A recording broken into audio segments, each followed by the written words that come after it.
Boa noite. Boa noite, todos sejam bem-vindos. Quem está no YouTube.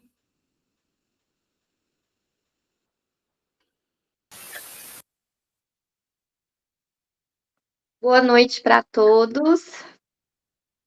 A gente vai começar agora a aula 2 da nossa Masterclass sobre abordagem avançada no tratamento de feridas crônicas.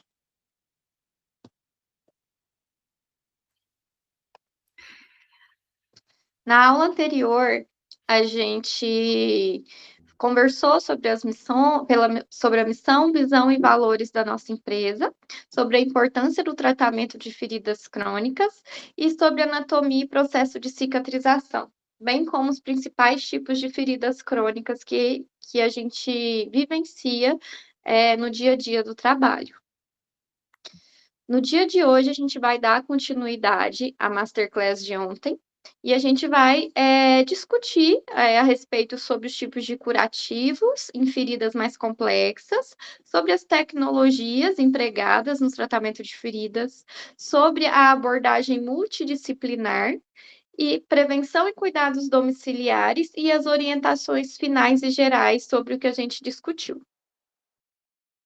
Só para relembrar, meu nome é Jamila, a outra professora é a Aline, nós duas somos enfermeiras e também somos discentes, né, acadêmicas de medicina da Universidade Federal de Pelotas.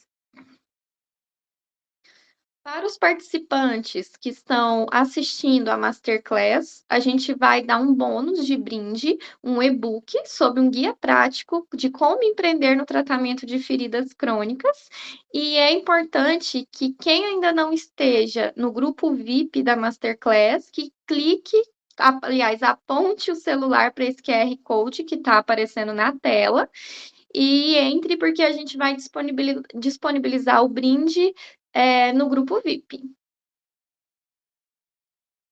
Então, vamos iniciar a discussão. Para iniciar, a gente vai começar com curativos em feridas complexas. Todo curativo, a gente inicia ele através de uma técnica de limpeza e, se necessário, o desbridamento.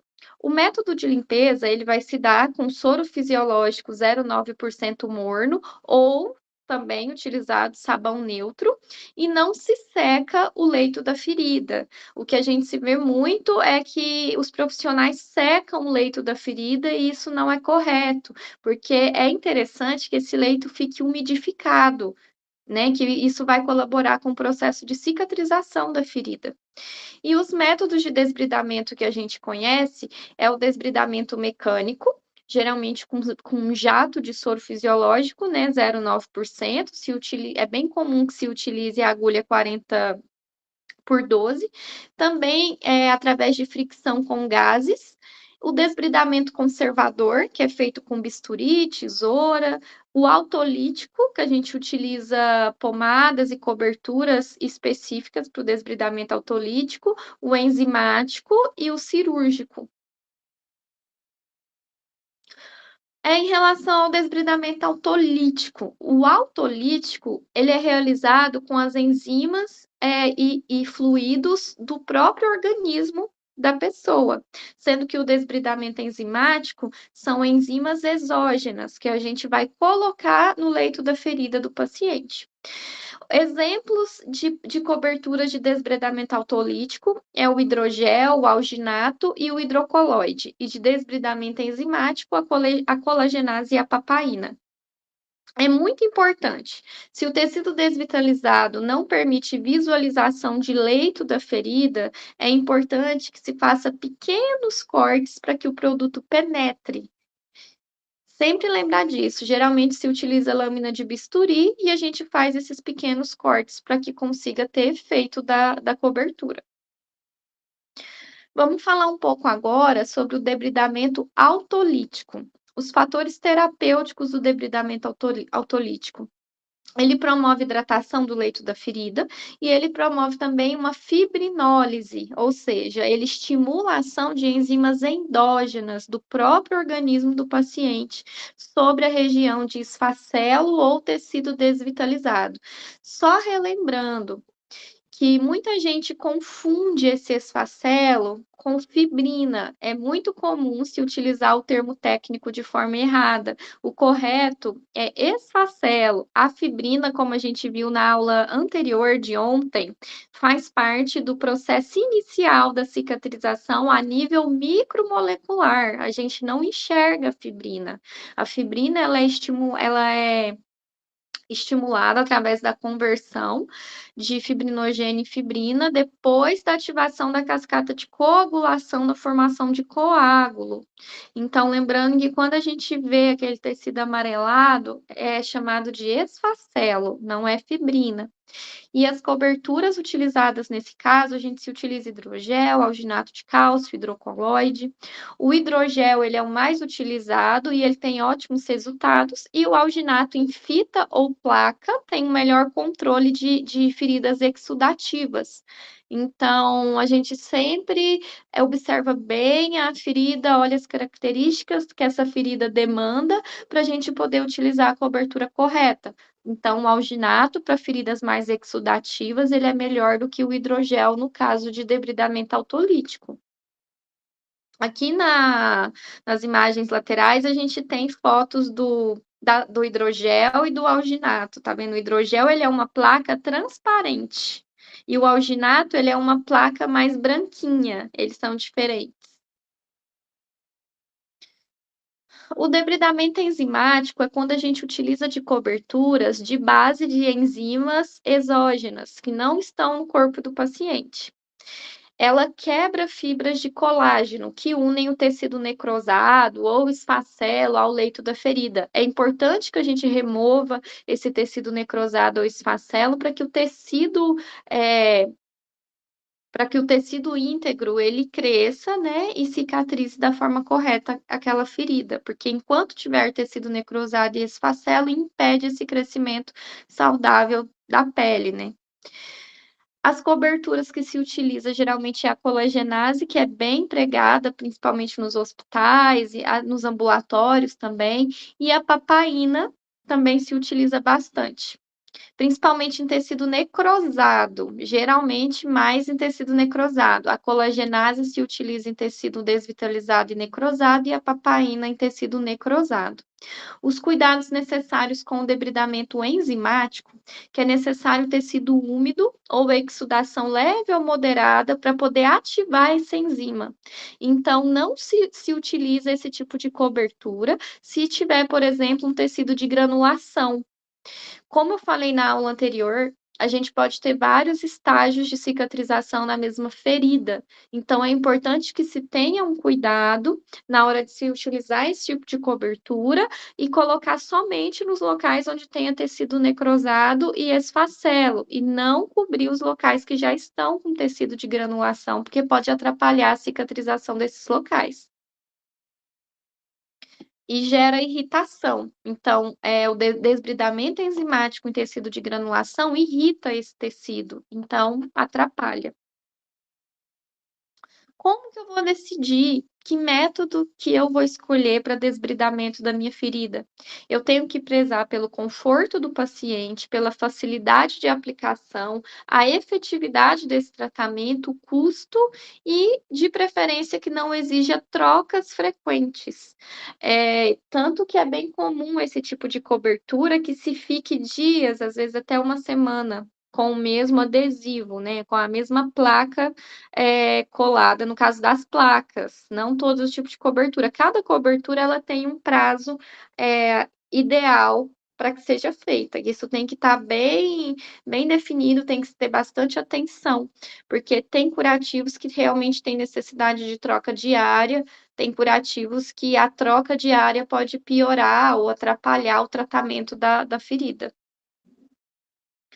As coberturas. As coberturas, que a gente se utiliza em aplicação perilesional, ou seja, que não é de leito de ferida, geralmente em bordas. É muito comum se utilizar o Lanetti que é uma substância emulsificante, oleosa, como se fosse um creme. Ela também é utilizada como base para cremes e pomadas também, mas ela é muito usada mais para hidratação e para retenção de umidade na pele. Essa é a principal utilidade do Laneige. Ureia 10% também se utiliza, mas não é indicado para aquelas peles mais sensíveis, friáveis, aquelas peles finas, como, por exemplo, do envelhecimento, de queimaduras, que se rompem com facilidade. Mas ele gera uma hidratação profunda, então é muito importante, principalmente em lesões descamativas, a ureia 10%, ela é mais eficiente.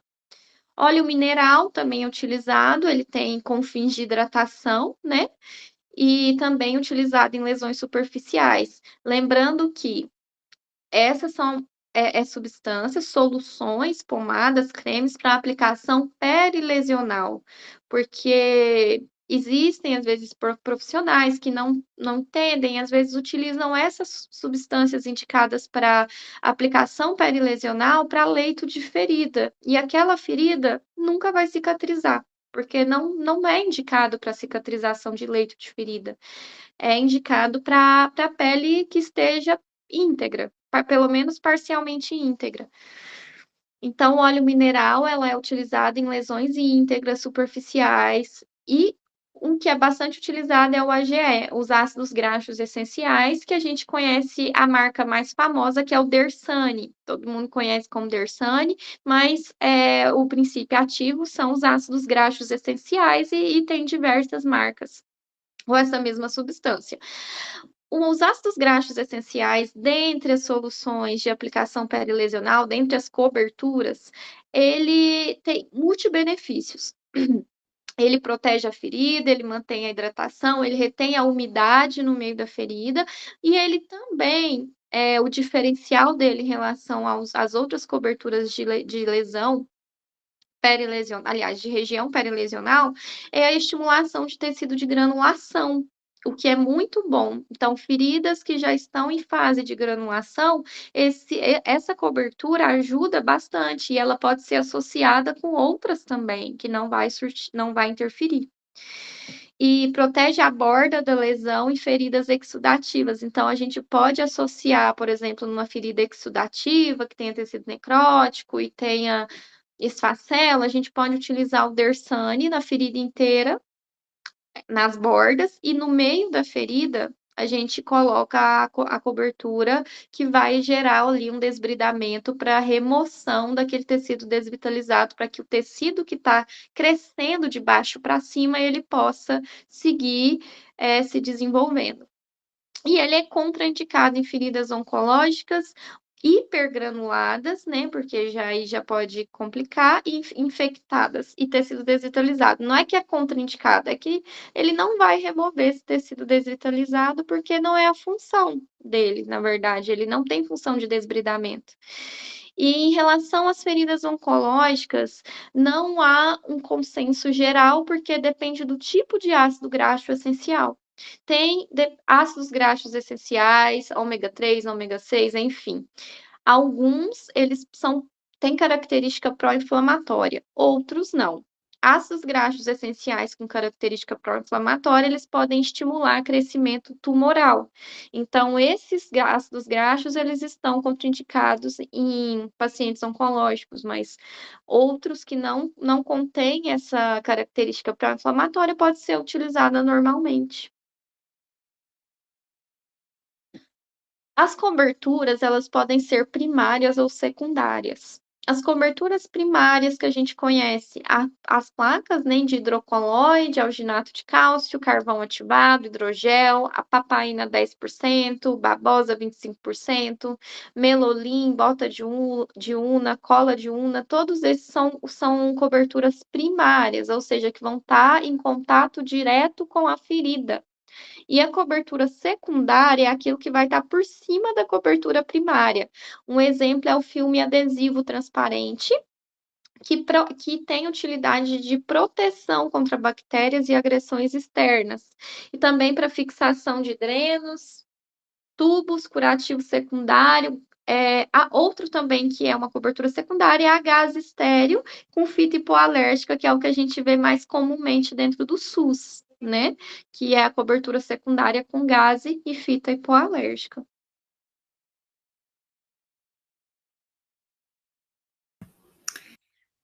A gente dando seguimento e complementando o que a Jamila já vem falando, a gente vai falar um pouquinho agora sobre as tecnologias que podem somar nesse tratamento e manejo de feridas complexas. Como a Jamila já comentou, né, então a gente tem que avaliar muito bem essa ferida e avaliar as necessidades da ferida. Então, apesar da gente ter tantas tecnologias como laser terapia, né, que é esse laser de baixa intensidade, o PRP, que é o plasma rico em plaquetas, né, como uma terapia autóloga do próprio paciente, um curativo com pressão negativa, que é o curativo a vácuo, né, que as pessoas chamam, e a câmara hiperbárica, entre outras tecnologias, assim, não são, aqui é uma lista exemplificativa e não exaustiva. Existem outras, mas essas são as mais comuns que são utilizadas e que cada uma tem a sua indicação e também contraindicações.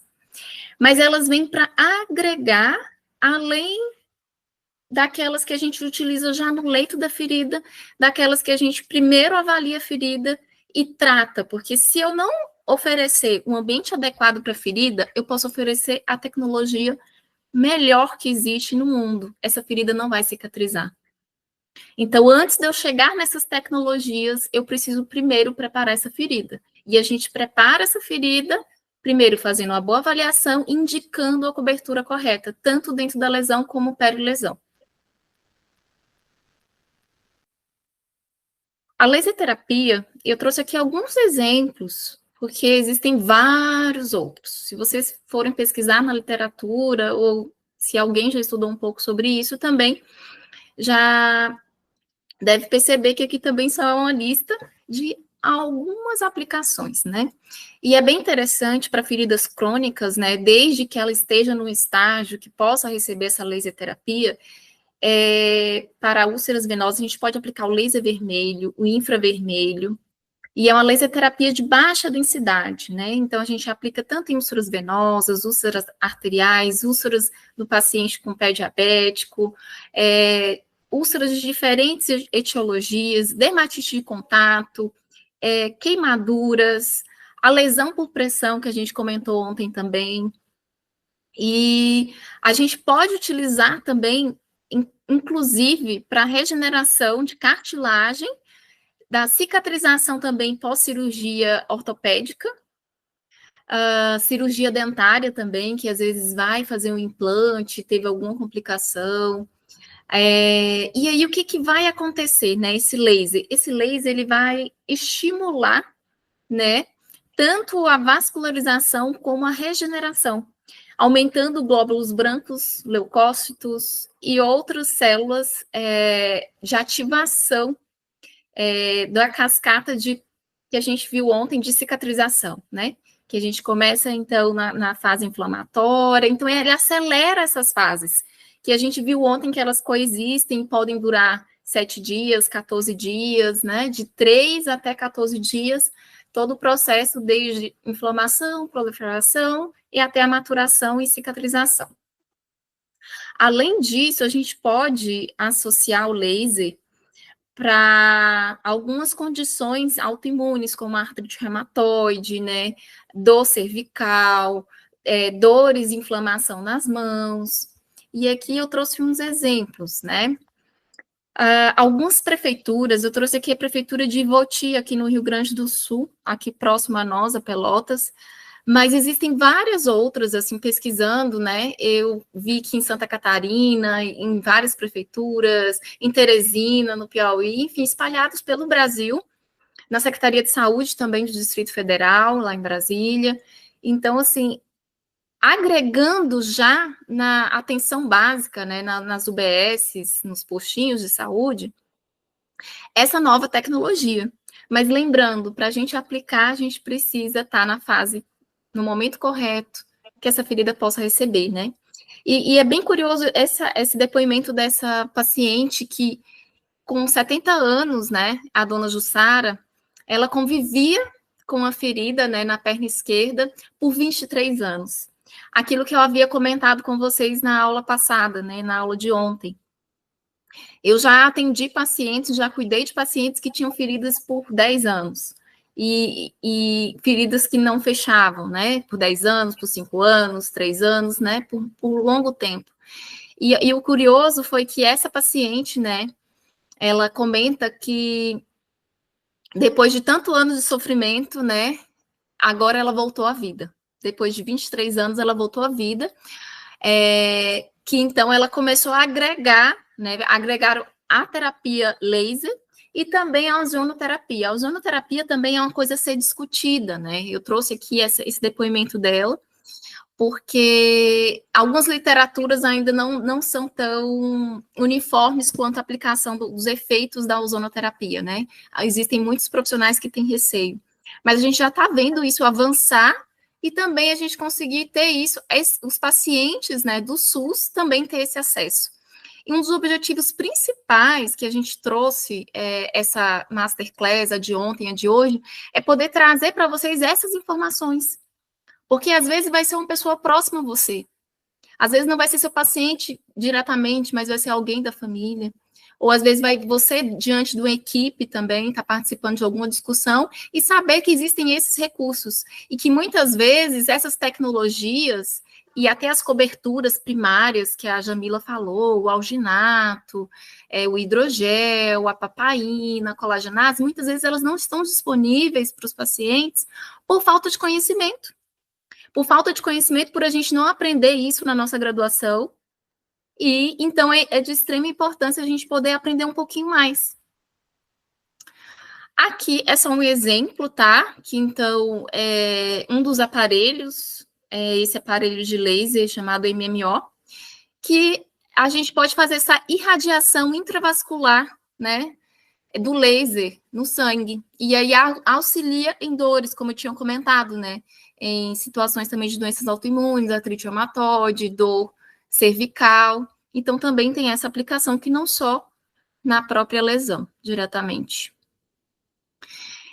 E como eu já tinha comentado, é importante entender que essas tecnologias exigem uma qualificação e um aprofundamento, é um curso à parte. Todas essas tecnologias que eu vou falar, da laser terapia para frente agora, é todo um curso à parte, que o profissional precisa se capacitar, né? São cheios de detalhes, né? Quais são as indicações, contraindicações, como usar. E o detalhe é que também, para uso desse equipamento, há um custo, né, para se adquirir. Então, assim, o profissional teria que, em média, um bom aparelho de laser está em torno de 3 mil a 4 mil reais. É um divisor de águas, sem dúvida. Assim, a laser terapia veio para agregar, né, na cicatrização de feridas, mas ainda assim a gente tem que pensar que é um passo a mais, é uma tecnologia que agrega, mas que também tem um custo elevado. Aqui estou citando algumas contraindicações da laser terapia. Então, pacientes que tenham hipersensibilidade, fotossensibilidade, paciente grávida não pode utilizar porque tem risco de malformações fetais. As lesões por pressão infectadas, né, também não pode se utilizar. E aí, mais uma vez, então, se eu tenho uma lesão por pressão que ela está infectada, eu preciso oferecer um meio ideal, por meio de coberturas que eu vou poder identificar que são adequadas para aquela cicatrização, para a resolução do quadro da infecção, para depois, então, eu fazer essa ação fotoestimulante com laser. Lesões oncológicas, a gente é totalmente contraindicado, então também é uma das contraindicações. E também, se você tiver uma lesão por pressão ou qualquer outro tipo de lesão, aonde na proximidade eu tenha material de síntese exposto, e o que é isso? Placas, parafusos metálicos, coisas que possam conduzir ao risco de queimaduras, porque o laser pode queimar. Então, se tiver metal em volta, eu não vou poder, então, incidir a fotoestimulação com laser. Aqui, falando um pouquinho do plasma rico em plaquetas, é uma tecnologia aonde você faz uma terapia autóloga. Você retira o sangue, faz uma punção ali, retira o sangue desse paciente, trabalha numa centrífuga e a gente consegue separar aonde os compostos de maior densidade do sangue, né, que são os eritrócitos, que são a parte vermelha, a série vermelha do sangue, se depositam, e na parte superior, então, com menor densidade, a gente vai ter o plasma, né? E aí o plasma a gente vai dividir em duas partes. Tem uma parte bem fininha aqui, que são os leucócitos ricos agregados a plaquetas, e aqui o plasma puro. Então, assim, quando a gente vai utilizar essa terapia do plasma rico em plaquetas, você tem ele rico em plaquetas puramente, e tem também ele só rico em leucócitos, né? E aí vai depender, porque existem diversos protocolos, e aí não tem assim qual o melhor, se é o rico em leucócitos, se é só o rico em plaquetas, mas que também é um aprofundamento à parte, é um curso à parte, de utilizar essa tecnologia, quais são as indicações e contraindicações. E aí, então, esse PRP, ele auxilia, né, na fase inflamatória, como a Jamília tinha explicado na aula passada, né, por meio da hemostasia, na cascata de coagulação. Então, ele vai promover essa agregação plaquetária, né? Vai acelerar, né?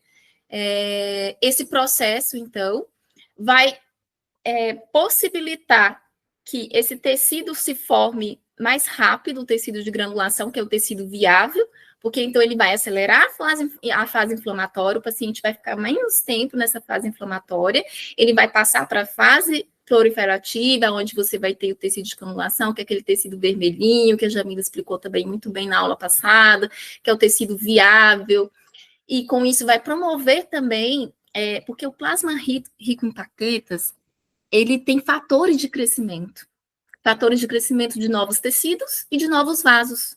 E aí vai promover, então, a formação de novos vasos, que é a angiogênese. E com isso vai chegar os nutrientes para que essa ferida cicatrize mais rápido. Além disso, vai acelerar esse processo de formação de novos fibroblastos, que vai acelerar a próxima fase, que é a fase de maturação, que é a fase que a gente remodela essa ferida. E aí é onde vai ter a formação desse colágeno maduro. E aí a gente fecha essa ferida mais rapidamente. Aqui é um estudo, na verdade, um relato de caso da utilização num paciente de masculino, 57 anos, que tinha uma lesão, né, uma úlcera que não cicatrizava. E ele já tinha há 2 anos. Há 2 anos essa lesão. Já tinha tentado as coberturas primárias ali, tinha dado uma melhorada, mas não tinha cicatrizado. E após 29 dias, né, cerca de 4 semanas, utilizando o PRP, né, esse plasma rico em plaquetas, conseguiu fechar. Além disso, utilizou o PRP e associou uma cobertura que, no caso, pode ser primária, mas nesse caso estava sendo secundária, o petrolatum, né, e a meia elástica. Então, assim, foi um tripé. Para a gente conseguir fechar uma ferida, a gente precisa avaliar a causa, né? E no caso dele, por ser uma úlcera venosa, toda úlcera venosa, eu preciso pensar em promover o retorno venoso. Então, é mandatório em todo tratamento de úlcera causada por insuficiência venosa, desde que não haja, né, não coexista uma úlcera arterial no trajeto, a gente fazer a promoção desse retorno venoso por meio de uma meia elástica. Seja ela uma atadura elástica, uma bandagem elástica, ou a própria meia que o paciente vai utilizar associado. Nesse caso, além do PRP, como eu tinha comentado, eles também associaram, nesse caso aí, o petrolatum. Então, uma gase embebida com petrolatum, que também é um composto que está presente na bota de Unna. Em úlceras venosas, a gente também pode utilizar a bota de Unna. E esse plasma rico em plaquetas, assim, das aplicações, né, a gente tem inúmeras também. E aí aqui eu trouxe alguns exemplos. A gente pode preparar ele e colocar numa seringa e injetar. E aí a gente pode injetar na ferida, injetar nas articulações, pode regenerar tendão, pode tratar bursite. Na neurologia, eles aplicam também o plasma rico em plaquetas para o tratamento do Alzheimer, na dermatologia, terapia capilar, para estímulo de colágeno na pele. Temos também uma terapia tópica que você pode preparar, né, e veicular em gel, em creme facial, e aí você otimiza os resultados de cirurgia plástica, você melhora a textura da pele, da mão, da face. Então, tem inúmeras aplicações. Falando um pouco agora sobre o curativo com pressão negativa. O curativo com pressão negativa, como está aqui na foto, é esse aparelho que se utiliza aqui, para promover, então, uma drenagem ali e oferecer um ambiente que seja ótimo para essa ferida, por meio dessa pressão negativa. Algumas indicações, né? Então, assim, para alguns casos, como a Jamília tinha comentado na aula passada, sobre a questão de cicatrização por terceira intenção, a síndrome de Fournier, ou também quando acontece deiscência abdominal com exposição de alças, e alguns outros tipos de deiscências, de feridas, que é a cicatrização por terceira intenção, muitas vezes, que a gente não consegue aproximar das bordas, a terapia de pressão negativa, né, o curativo a vácuo, ele é muito eficaz. Ele é muito bom. Então, assim, quando a gente pensar num paciente que tiver nessas condições, essa terapia é bem indicada e tem uma resolução muito boa, porque a síndrome de Fournier é uma síndrome que, de fato, progride muito rápido, né? Mas se a gente tiver a mão ou puder lançar a mão desse recurso, é bem importante, porque vai cicatrizar bem rápido e pode salvar a vida desse paciente, né? Bem como a questão da deiscência abdominal, deiscência de pontos cirúrgicos, por conta das infecções, porque isso pode se alastrar para além do próprio tecido ali, e pode a pessoa evoluir com um choque séptico, enfim. Então, são situações que é bem importante. Além disso, a gente pode utilizar para úlceras diabéticas vasculares, as feridas traumáticas, né, no trauma, onde tem um excesso muito grande que foi de perda de tecido, né, com grandes perdas de tecido, e aí essa terapia vai remover esse excesso de fluidos, vai diminuir o edema, vai diminuir a dor. Então, é bem comum em pacientes que têm úlceras vasculares, que queixam-se de dor, se beneficiar muito bem dessa terapia. É também indicado para queimaduras de segundo grau, né? E por acelerar esse processo de cicatrização, fechar em menos tempo, também previne infecções. A terapia de curativo com pressão negativa, ela é contraindicada para algumas situações. Isso é bem importante a gente também saber. E aí entra mais uma vez o que eu tinha comentado.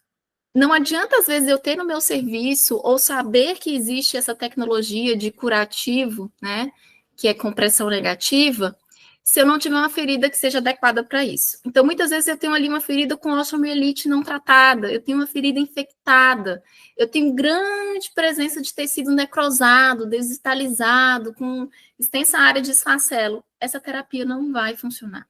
Ela não vai ser tão eficaz.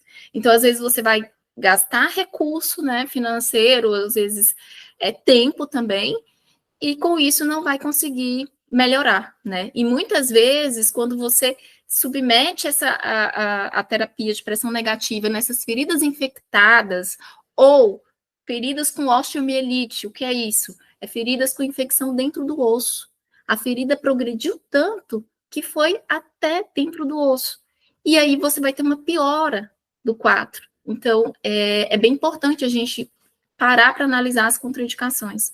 Além disso, a gente também evita essa terapia se essa ferida tiver vaso sanguíneo exposto, nervo.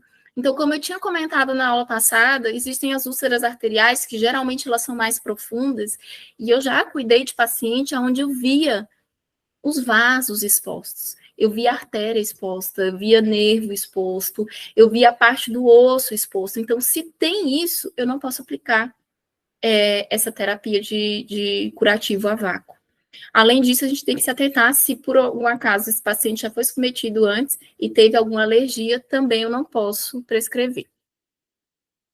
Aqui, mais uma vez, só falando da técnica, né?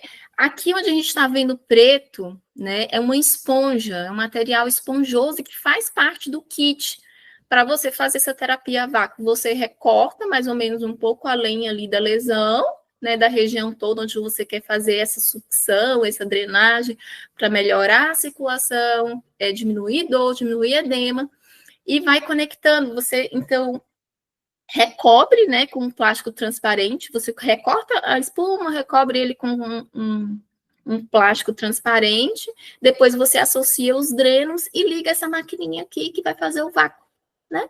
E ela vai, então, é uma bomba portátil que faz uma sucção com uma pressão de 125 miligramas. E é uma pressão que vai agir de forma uniforme em toda essa ferida, né? E vai aspirando todos esses fluidos, né? Nessa pressão negativa aí. E aí, ao mesmo tempo que vai remover esses fluidos, esse aparelho consegue também remover um pouco desse líquido ali que tem micro-organismo colonizado, né? Então, assim, a gente também espera que possa ajudar e, com isso, acelerar a formação do tecido novo, que é o tecido de granulação, aumentando, então, o fluxo sanguíneo e promovendo a cicatrização. Aqui é um exemplo da câmara hiperbárica. No Hospital das Forças Armadas, em Brasília, tem disponível uma câmara hiperbárica dessa. Nós, lá no HUB, na época, algumas situações a gente encaminhava, né, de pacientes com úlcera de pé diabético, principalmente de difícil resolução, a gente encaminhava, e os pacientes eram recebidos com nosso encaminhamento. Então, geralmente, existem centros, né, em alguns lugares do país. Brasília tem o Hospital das Forças Armadas, mas existem vários outros hospitais, públicos e privados, aonde oferece essa tecnologia aí, onde vai oferecer, então, um oxigênio a 100%.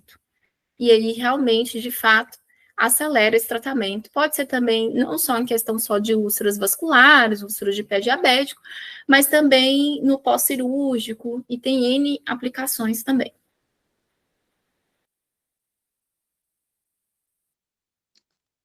Agora a gente vai dar seguimento sobre a abordagem profissional multidisciplinar.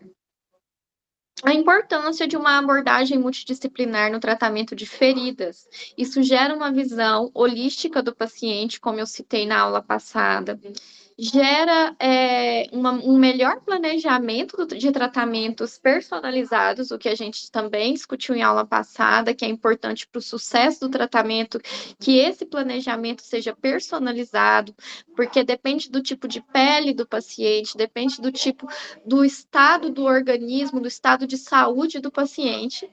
É importante para a redução também do tempo de recuperação, para prevenir infecções e complicações, e também para apoio emocional e social.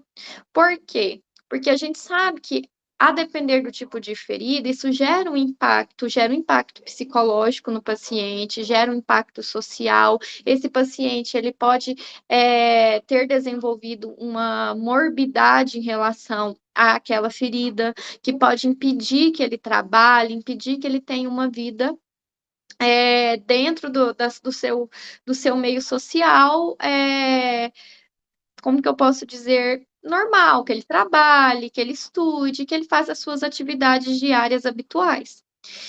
E também gera um impacto emocional, em questão principalmente da própria aparência, né? Porque dependendo do tipo de ferida, isso pode comprometer a aparência, isso pode comprometer a autopercepção do próprio paciente.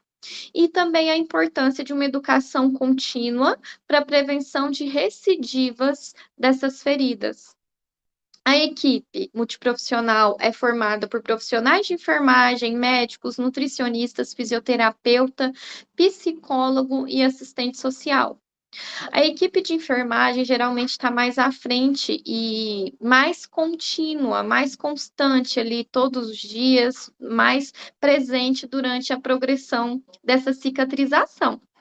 Então, ela é responsável pela avaliação inicial e contínua da ferida até a cicatrização total dessa ferida.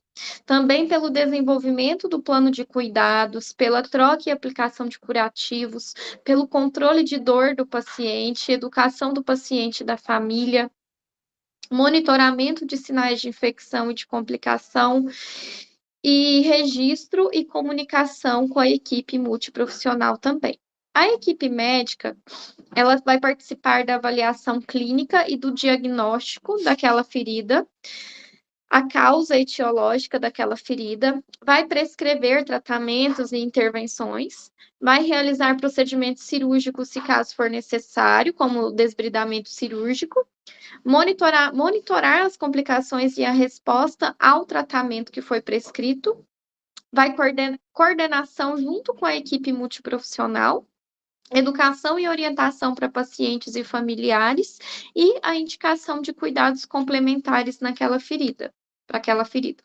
Na equipe nutricional, avaliação nutricional inicial e contínua, desenvolvimento de um plano nutricional personalizado, porque a depender da patologia que esse paciente apresenta, vai ter mais dificuldade de cicatrização dessa ferida. Então, é importante que se compense esse paciente para que tenha sucesso na ferida, na cicatrização da ferida.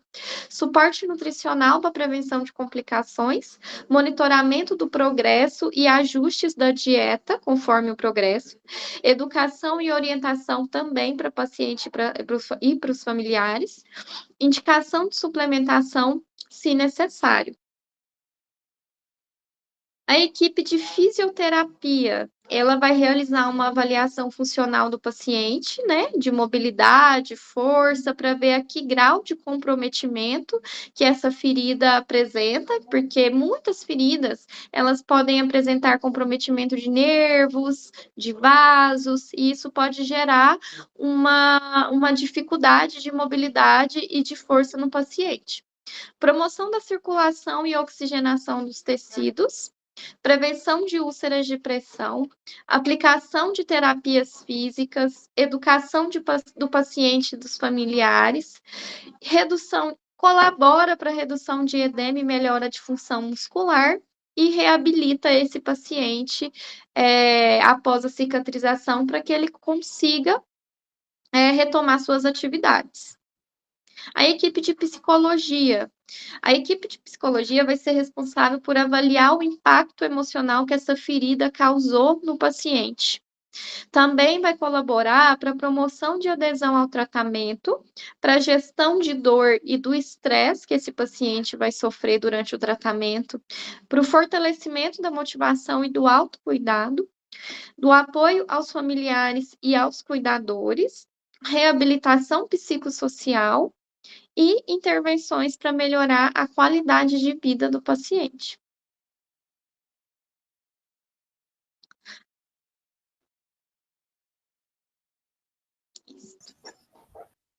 Prevenção e cuidados domiciliares. Vamos falar um pouquinho agora sobre isso.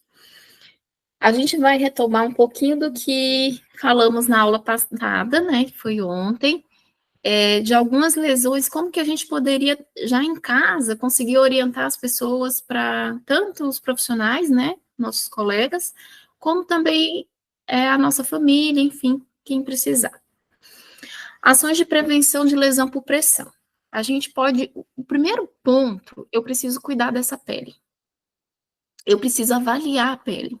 Então, assim, principalmente no idoso, né, a gente percebe, a gente viu como fator de risco um paciente acamado, paciente idoso, que tem uma pele mais frágil, às vezes um paciente emagrecido, ou um obeso que fica imóvel, né, então a imobilidade, né, o fato do paciente estar acamado, de permanecer por muito tempo fazendo região de pressão, eu posso abrir uma lesão por pressão.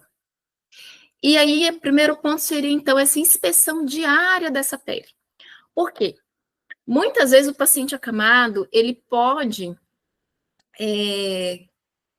usar, né, por estar acamado, não conseguir se movimentar, deambular, ele pode usar fraldas, né, e ali fazer a eliminação fisiológica dos hábitos fisiológicos. E com isso ter um ambiente úmido. Esse ambiente úmido, associado a essa pressão em região de proeminência óssea, por exemplo, na região sacral, pode abrir as lesões por pressão. Então, eu preciso avaliar essa pele, ver a digitopressão, se aquilo está tendo promoção da perfusão sanguínea, como que está a perfusão?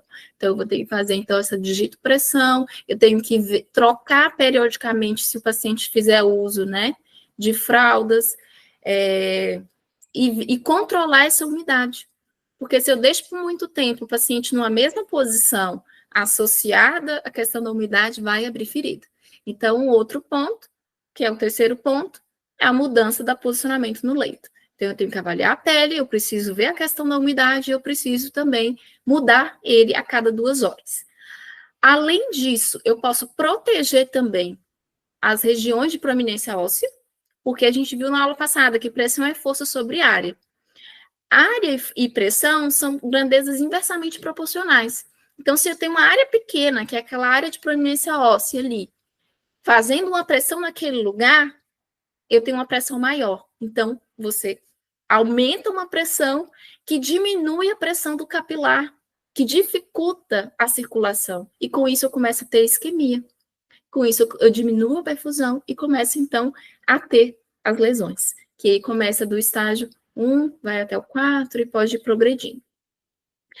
Além dessas que eu comentei, os profissionais de saúde podem lançar a mão de algumas escalas, né, que são escalas validadas internacionalmente, que são chamadas escalas de Braden, onde a gente avalia os detalhes, que são pelo menos 6 requisitos, né, que o profissional de saúde precisa avaliar para classificar o risco desse paciente desenvolver uma lesão por pressão.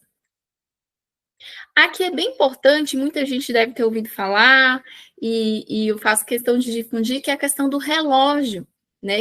É um dos pilares para a gente conseguir prevenir a lesão por pressão. A gente usar esse relógio para mudança de decúbito. Aqui, de forma imaginária, a gente poderia colocar como se fosse o número 12 do nosso relógio que a gente tem.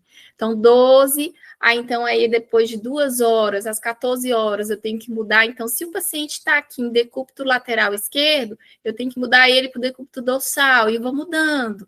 Decúbito lateral direito, a cada 2 horas.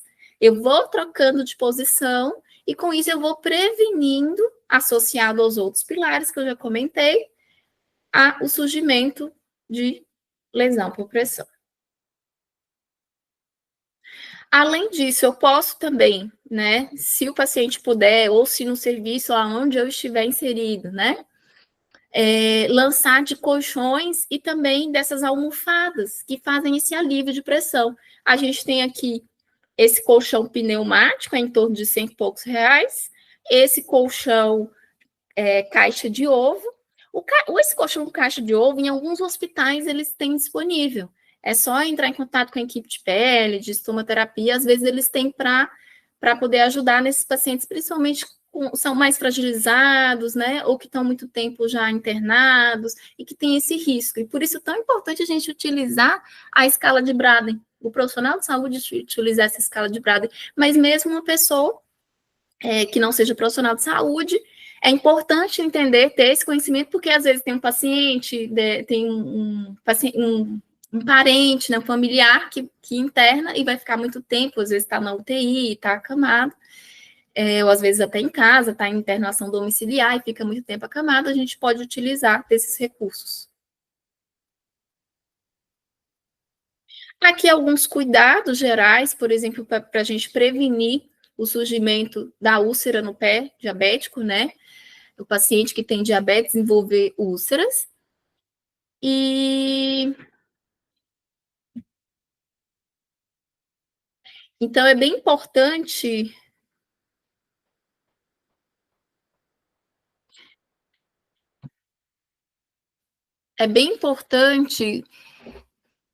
a gente pensar no que a gente pode fazer, porque assim, um fator já basal desse paciente diabético, né, é a própria complicação da microvascularização. E aí, quando eu tenho essa complicação, né, da microvascularização, eu desenvolvo um quadro, o próprio paciente diabético ele já tem um quadro que é de neuropatia diabética. Então, isso é um ponto fundamental que a gente precisa pensar nas extremidades, principalmente no membro inferior e nos pés desse paciente, é o tipo de calçado. o tipo de calçado que esse paciente vai usar. Auxiliar esse paciente também até uma rotina de examinar como é que se está surgindo alguma lesão, se tem alguma unha que está precisando cortar, se tem alguma unha que está ali já provocando também fricção nas outras, e pela perda da sensibilidade ele não está se dando conta. Então, essa inspeção dos pés é bem importante. E orientar se tiver mudança de cor, né, se está roxeado, se está mudando quando a gente faz essa questão para ver a perfusão, né, e essa chegada do sangue ali, está tendo alteração a hora que a gente aperta e não está esbranquecendo, né, que é justamente o retorno ali da circulação. Então, é bem importante orientar para ele cortar as unhas em linha reta, fazer uma higiene cuidadosa, secando entre os dedos, secando todo o pé. Além disso, de monitorar como é que vai estar essa glicose, né? É bem importante para o paciente diabético, de manter esses níveis de glicose controlados. Evitar também às vezes começam a surgir rachaduras, né? E essas rachaduras ali, como a Jamila já tinha comentado, uma opção seria, por exemplo, um creme de ureia 10%, usar uma solução, uma loção cremosa, onde possa promover, então, essa umidade, melhorar essa pele ali. E, além disso, orientar-se caso ele perceba uma evolução dessa neuropatia, né, dos sintomas neuropáticos, de sentir como se fosse fisgada. Ele fala que às vezes pode, né, o paciente pode referir dormência, então a gente está sempre atento a esses sinais de agravamento, de alarme da neuropatia periférica ali.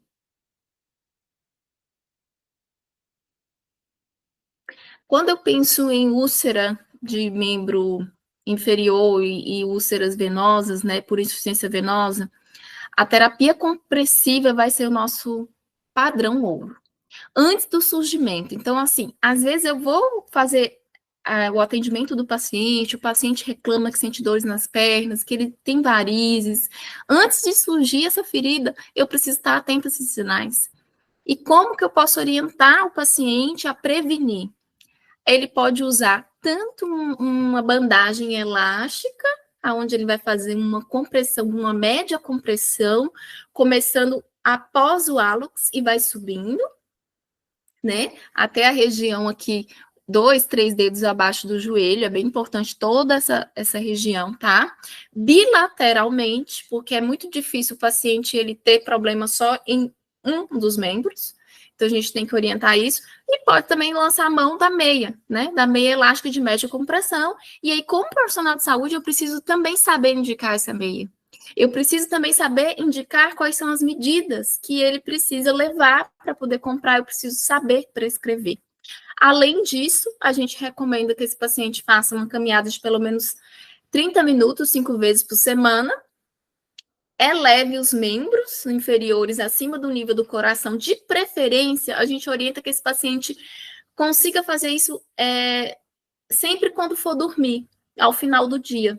Então, ao final do dia, ele elevar os membros. Então, como que ele vai conseguir promover esse retorno venoso? Elevando esses membros acima do nível do coração. E aí a gente pode orientar, né, dependendo do tipo de colchão, dependendo do tipo de cama, colocar, então, na parte, né, dos membros inferiores, coisas que possam, então, ou suspender a cama, ou suspender o colchão, elevar para que fique, então, os membros inferiores, favorecendo o retorno venoso, ali no nível acima do coração. Além disso, é bem importante para a gente prevenir úlceras, né, de membros inferiores, úlceras por insuficiência venosa, o controle de comorbidades, como hipertensão, diabetes, obesidade, porque todos esses são fatores de risco, entre outras comorbidades também, que a gente precisa estar atento se esse paciente tiver. Úlceras arteriais. As úlceras arteriais, né, elas estão bem relacionadas com uma doença aterosclerótica. Então, o paciente que tem níveis altos de colesterol pode desenvolver uma aterosclerose, e isso é o principal fator para ele desenvolver uma úlcera arterial. Além disso, eu tenho também doenças endócrinas e metabólicas, aonde a gente tem também, mais uma vez, o diabetes, né? E também a insuficiência renal crônica, que também pode contribuir. Além disso, é bem importante o paciente, né, cessar o tabagismo, condições como obesidade, evitar alguns tipos de medicamento, como corticoides, avaliar também a questão se o paciente está submetido a tratamentos quimioterápicos, né? Além disso, também a gente tem como fator de risco manter, né, assim, no bom controle de doenças, né, como artrite reumatoide, doenças mistas do tecido conjuntivo, aonde vai poder favorecer o surgimento de úlceras, pode ser tanto venosa quanto arteriais, né?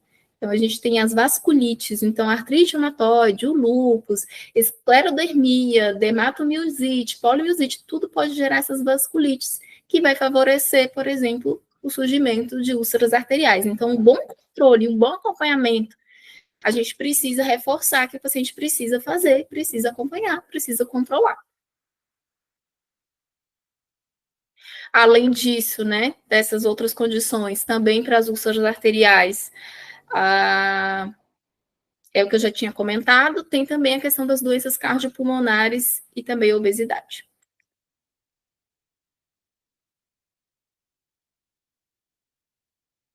Agora a gente vai falar um pouco sobre as orientações finais. Por que a gente tem que se atualizar continuamente? Então, a gente vai dar um resumo final de tudo, da importância dessa educação continuada.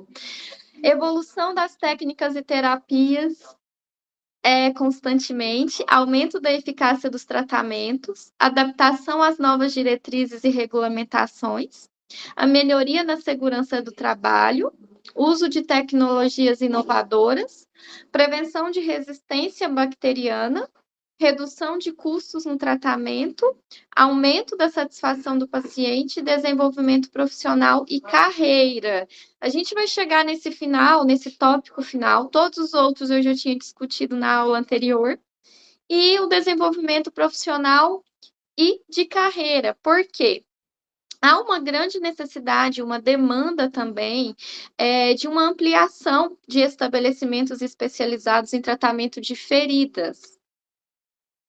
Por quê? O profissional que ele é capacitado para o manejo de feridas crônicas, ele vai ser um profissional diferenciado no mercado de trabalho, ele vai aumentar a satisfação e, consequentemente, a fidelização de pacientes, e também tem a questão de desenvolvimento profissional e pessoal desse profissional capacitado no tratamento e no manejo de feridas crônicas. Então, em relação à carreira profissional, o manejo de feridas crônicas, ele está tendo atualmente uma demanda muito grande de mercado de trabalho, uma necessidade muito grande por parte dos pacientes, necessidade por parte dos estabelecimentos de saúde que se tenha essa ampliação. Em alguns lugares, alguns municípios, capitais, geralmente, já existem esses estabelecimentos especializados em feridas, somente em tratamento de feridas, e isso gera um impacto social, um impacto na comunidade positivo. Então, essa demanda está crescendo a cada dia mais, e para o profissional da equipe multiprofissional, ou profissional de enfermagem, ou médico, em relação à própria carreira profissional, é uma área boa de se investir. Como empreender no tratamento de feridas? Só relembrando que ao final da Masterclass a gente vai dar um bônus, né, um e-book sobre como empreender no tratamento de feridas também, para quem participou, somente para quem participou da Masterclass ontem e hoje. Então, como empreender no tratamento de feridas? O cenário atual, como eu falei anteriormente, tem um aumento da demanda por profissionais com conhecimento em tratamento de feridas crônicas, que, ou seja, é um cenário ideal para que seja construído esse estabelecimento. É um negócio multimodal, inclusive está no e-book, é um negócio multimodal, então a gente consegue fazer de formas de consultorias, atendimento domiciliar, através de clínicas especializadas, por venda de produtos também, como uma loja online, de curativos, pomadas, dispositivos e tratamentos.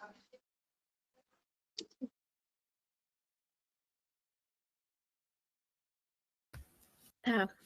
E continuando o que a Jamila está falando, né, sobre esse mercado promissor na área de tratamento de feridas, né, da importância da gente, como profissional de saúde, como estudante, às vezes, né, ainda como estudante, poder aprimorar e agregar isso à nossa prática clínica, né? Porque imagina, como a Jamila mesmo falou, né, tá num contexto de um serviço de saúde onde a gente possa ter coberturas e a gente não sabe utilizar. Ter situações onde a gente precisa avaliar uma ferida e, como profissional de saúde, a gente não foi capacitado a avaliar. Então, e aí vai acontecer aquilo que a gente vê muito, de colagenase para todas as feridas, nebacetim, neomicina, e AGE para tudo, colagenase para tudo. E pelo que a gente já colocou na aula de ontem, de hoje, vocês puderam perceber que existe muita coisa além do que colagenase, do que nebacetim, a gente nem tocou no assunto nebacetim, e que a gente precisa, em primeiro lugar, saber avaliar uma ferida. E para isso a gente precisa de uma formação robusta, né? Para que a gente consiga, assim, oferecer as melhores ferramentas, né? E o melhor tratamento. E para isso a gente oferece esse curso avançado em avaliação, diagnóstico e manejo de feridas crônicas. Para você que é estudante, para você que é enfermeiro, que gosta da temática, que está aqui hoje, né, que se interessa pelo assunto, para outros profissionais, colegas também, que vocês queiram compartilhar, que queiram entrar nesse time, que queiram fazer a diferença. E como a Jamila tinha comentado, né, a gente tem um mercado muito amplo atualmente, a gente pode fazer, depois de 2020, com a pandemia, tem uma resolução do Conselho Federal de Enfermagem e do Conselho também Federal de Medicina sobre a questão das teleconsultas. Então, o manejo de feridas crônicas pode também ser por meio de uma teleconsulta, mas para isso a gente precisa se capacitar. Para isso, a gente precisa entender, né, sobre o manejo das feridas. E então, essa proposta que a gente vem trazer para vocês. Porque essa introdução que a gente trouxe ontem e hoje, a gente quer aprofundar com vocês, a gente quer pegar na mão de vocês e fazer um passo a passo. Vamos aqui. Ferida, o que você necessita? Como que eu tenho que prosseguir? E aí, individualizar esse tratamento e oferecer essas coberturas, essas tecnologias para os nossos pacientes. Então, por meio do curso, né, você vai ter, então, essa formação completa, robusta, aprofundada, de como poder manejar as feridas crônicas. E o que você vai aprender? Você vai aprender a fazer uma avaliação completa dessas feridas, né? Fazer um diagnóstico preciso, adotar um manejo de alta qualidade, como que a gente consegue cicatrizar feridas complexas em menos tempo, e também a fazer as abordagens interdisciplinares que a gente apenas citou aqui. E para quem é esse curso, né?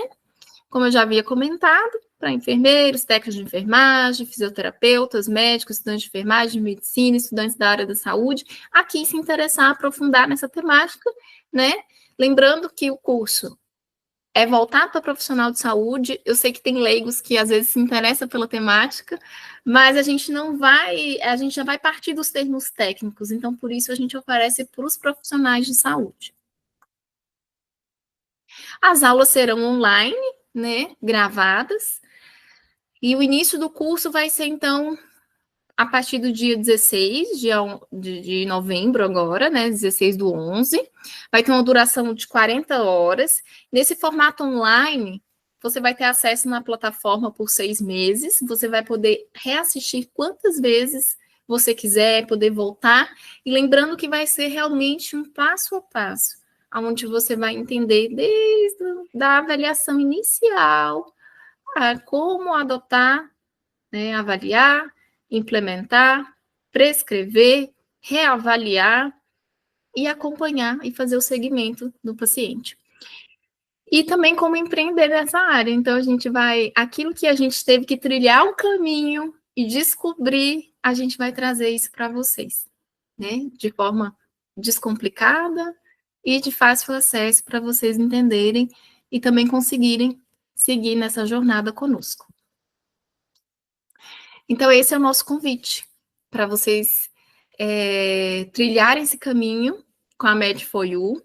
A Med4U está iniciando com esse primeiro curso, que é esse manejo, né, de feridas complexas, esse curso avançado, né, do tratamento de feridas complexas, mas que a gente vai aprofundar, vai trazer outros cursos posteriormente, mas que esse curso é fundamental para que você possa, então, seguir nos próximos, né, de laser terapia e de outras tecnologias que a gente vai também abordar.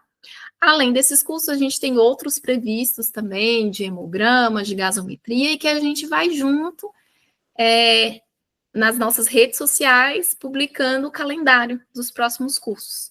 E desde já a gente agradece a participação de todos, o interesse em transformar a vida de vocês profissional, de poder ter uma qualidade de vida melhor como profissional, poder conciliar, às vezes, o trabalho que você tem hoje com a questão do acompanhamento de pacientes com feridas, seja por teleconsulta, seja por agendamento, seja atendimento domiciliar, enfim, uma infinidade de oportunidades que a gente veio trazer para vocês.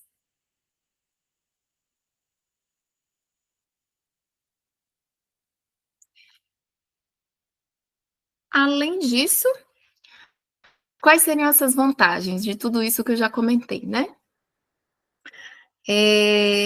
Você sendo aluno da Med4U, né, você vai ter acesso, então, a um grupo de WhatsApp, né, para suporte, dúvidas, trocas de experiências, oportunidades de trabalho, e todas as dúvidas nesse processo inicial, que é muito comum, de poder trazer relatos de pacientes, casos que a gente possa discutir junto e pensar junto o melhor tratamento.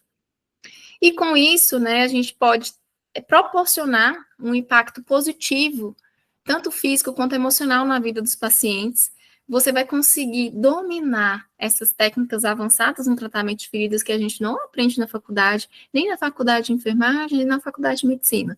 Eu tive o privilégio de trabalhar num projeto de pesquisa por praticamente 4 anos, né, no Hospital Universidade de Brasília, onde me proporcionou uma experiência que para mim é muito valiosa. E mesmo estando na medicina, eu sou apaixonada por feridas, né? Minha paixão é feridas, e é uma área que eu tenho muita satisfação de poder falar, porque eu sei que tem um impacto muito importante na qualidade de vida do paciente e também do profissional de saúde, porque agrega muito valor, né?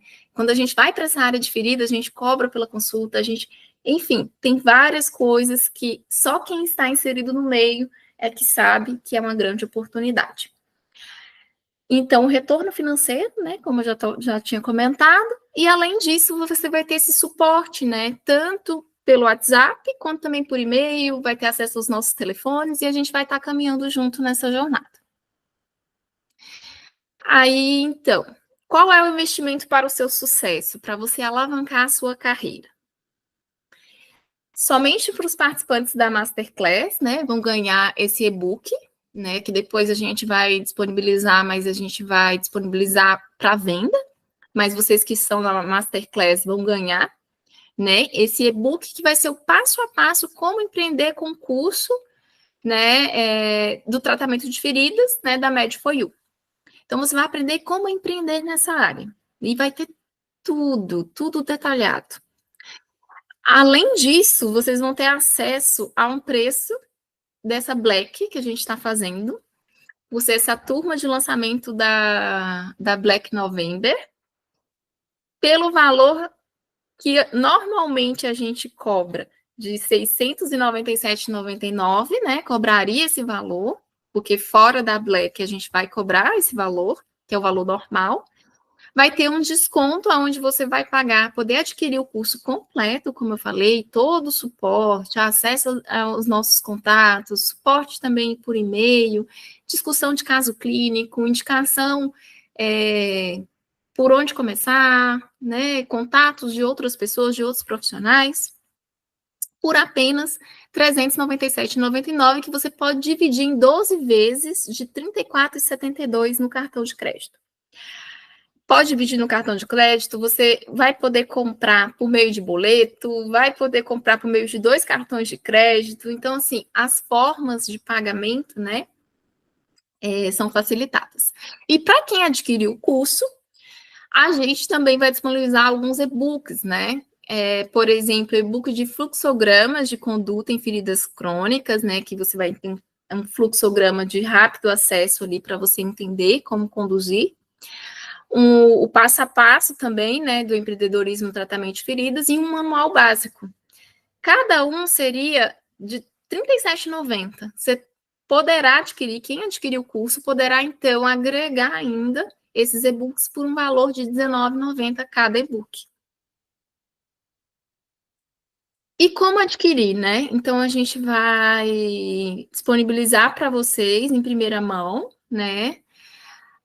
O site oficial da Med4U, e por lá você pode adquirir, comprar o curso, né? Entrar no curso. Nas nossas redes também oficiais, podem nos acionar, podem nos mandar mensagem, e o nosso grupo VIP do WhatsApp. As formas de pagamento, como eu já havia comentado, pode ser por Pix, boleto bancário, dois cartões de crédito, cartão de débito online. Então, tem uma variedade de opções para você conseguir efetuar e adquirir o curso da Med4U. E aqui fica o nosso agradecimento. O nosso sincero agradecimento a todos vocês por terem participado da nossa Masterclass, né, do tratamento de feridas. E, Jamila. Muito obrigada pela presença de todos hoje. E a gente conta com a presença de vocês nos próximos lançamentos, no grupo VIP. A gente vai continuar colocando as promoções e atualizando vocês os próximos passos da Med4U. Muito obrigada. Então é isso, vamos ver se tem alguém que quer perguntar alguma coisa. A Daniele. O que a Daniele perguntou ali?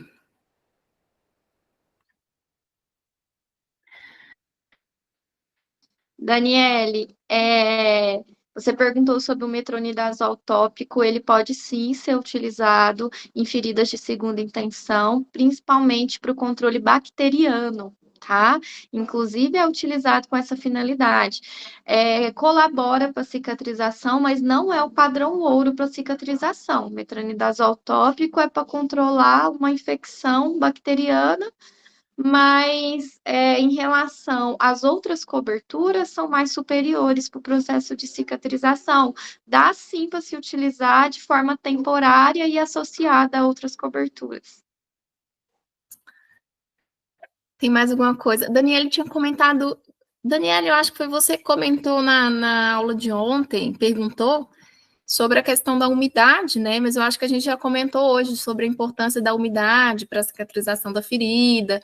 Isso no curso a gente vai explicar como a gente pode, então, fazer uma limpeza da ferida e ainda promover essa umidade, né? Durante todo o processo que a gente faz do curativo, que é bem importante.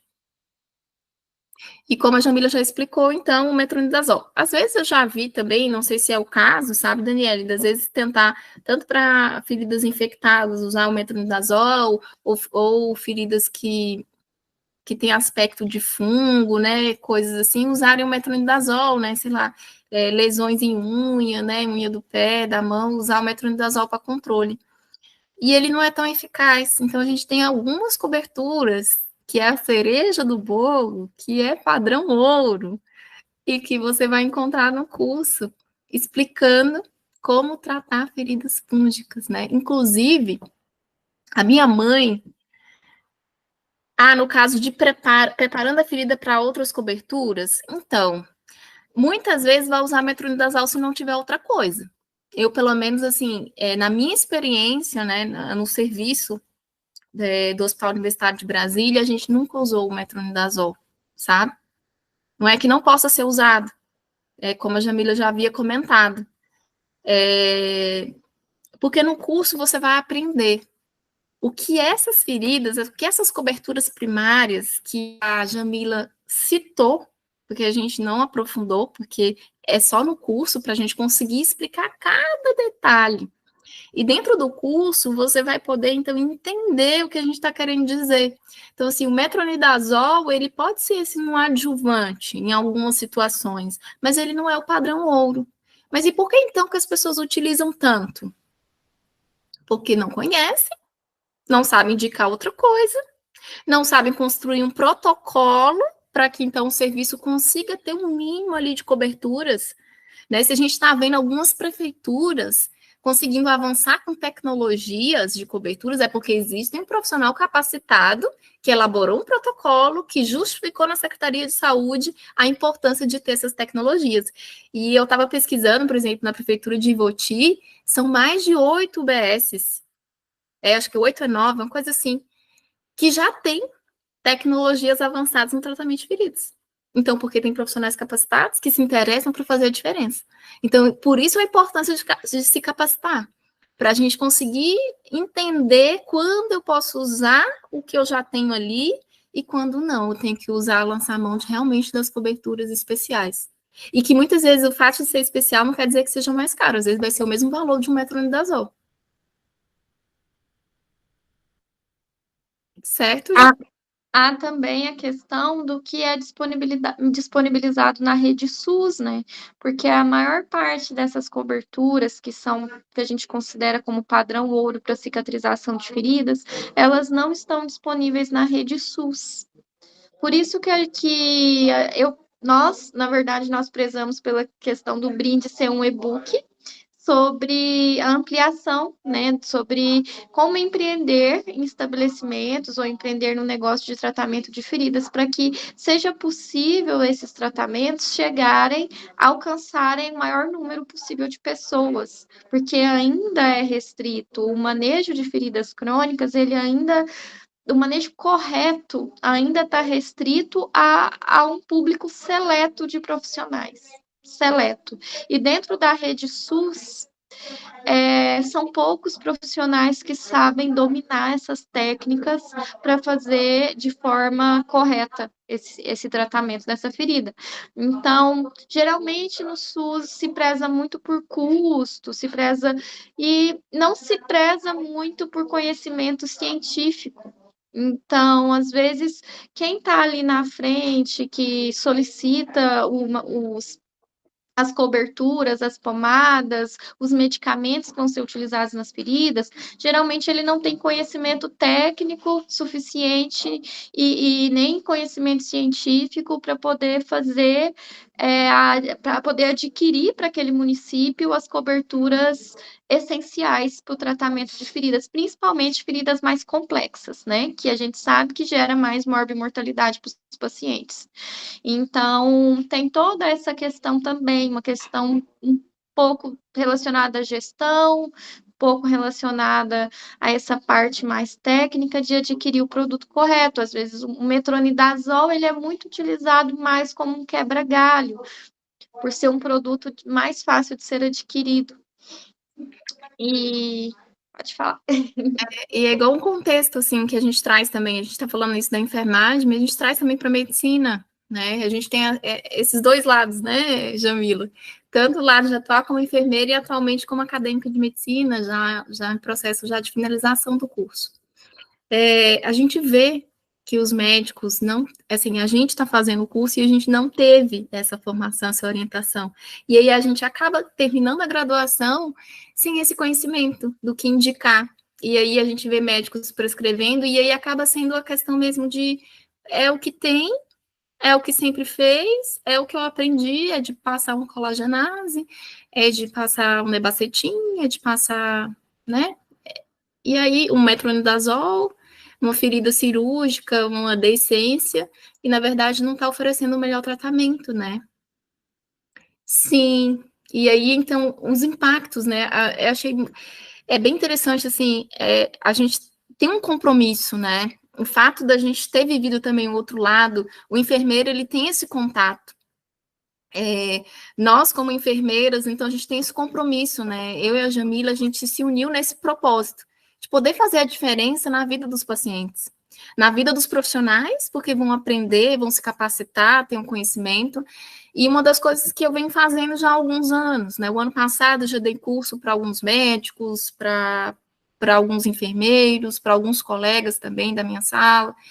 E eu faço muita questão de divulgar isso, porque é um conhecimento transformador, transforma vidas, né? Transforma vidas. E às vezes não tanto a questão, porque se você está usando uma tecnologia, né, que não vai solucionar aquilo, você prolonga aí o sofrimento, o impacto que às vezes é para sempre, né? Igual a Jamila comentou ontem. É um paciente que tem uma úlcera há muitos anos, é um paciente que às vezes dá necrose, gangrena, que você vai ter que amputar, e é uma marca para sempre, né?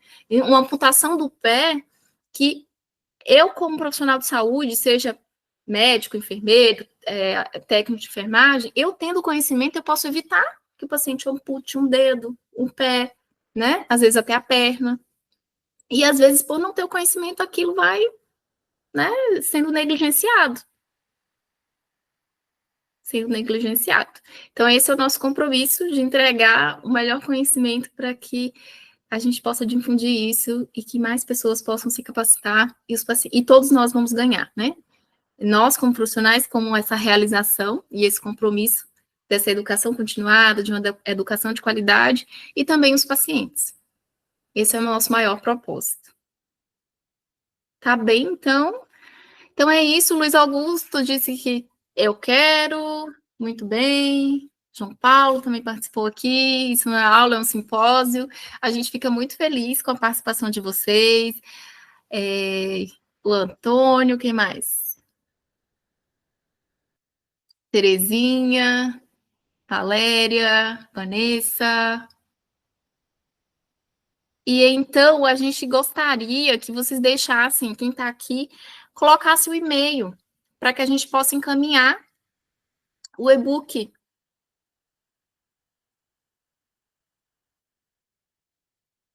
Certo? E a gente vai encerrando por aqui, se não tiver mais algum comentário, alguma dúvida. Eu vou deixar no link, no chat, o link de compras, caso alguém se interessar em adquirir o curso, eu vou colocar o link para vocês. Só um minutinho.